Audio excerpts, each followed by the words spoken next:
ایک صاحب کہتے ہیں کہ میں ایک باندی خرید کر لایا۔ دیکھنے میں وہ کمزور سی تھی، بیمار سی لگتی تھی۔ سارا دن اس نے گھر کے کام کیے اور عشاء کی نماز کے بعد مجھ سے پوچھنے لگی کوئی اور کام بھی میرے ذمے ہے۔ یہ سنتے ہی میں نے کہا نہیں، اب کوئی کام نہیں ہے، جاؤ اب آرام کر لو۔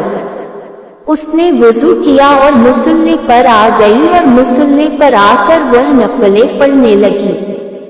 کہنے لگے میں سو گیا۔ تہجد کے وقت جب میری آنکھ کھلی تو میں نے دیکھا کہ وہ اس وقت اللہ تعالیٰ سے دعا مان رہی تھی، مناجات کر رہی تھی، اور مناجات میں یہ کہہ رہی تھی کہ اے اللہ، آپ کو مجھ سے محبت رکھنے کی قسم آپ میری یہ بات پوری فرما دیجیے۔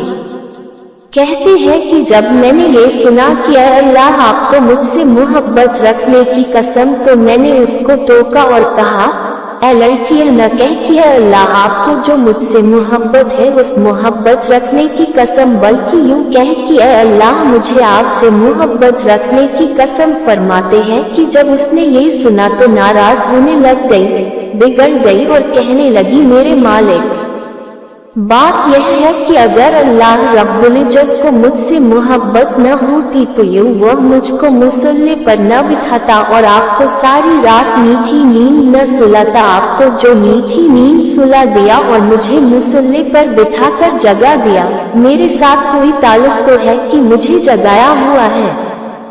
سبحان اللہ۔ ایک وہ وقت تھا کہ تہجد کے وقت یوں اپنے رب سے اپنے تعلق کے واسطے دیا کرتے تھے اے اللہ، آپ کو مجھ سے محبت رکھنے کی قسم۔ واقعی اللہ رب العزت کو ان سے محبت ہوتی تھی اور ان لوگوں کو اللہ تعالیٰ سے محبت ہوتی تھی۔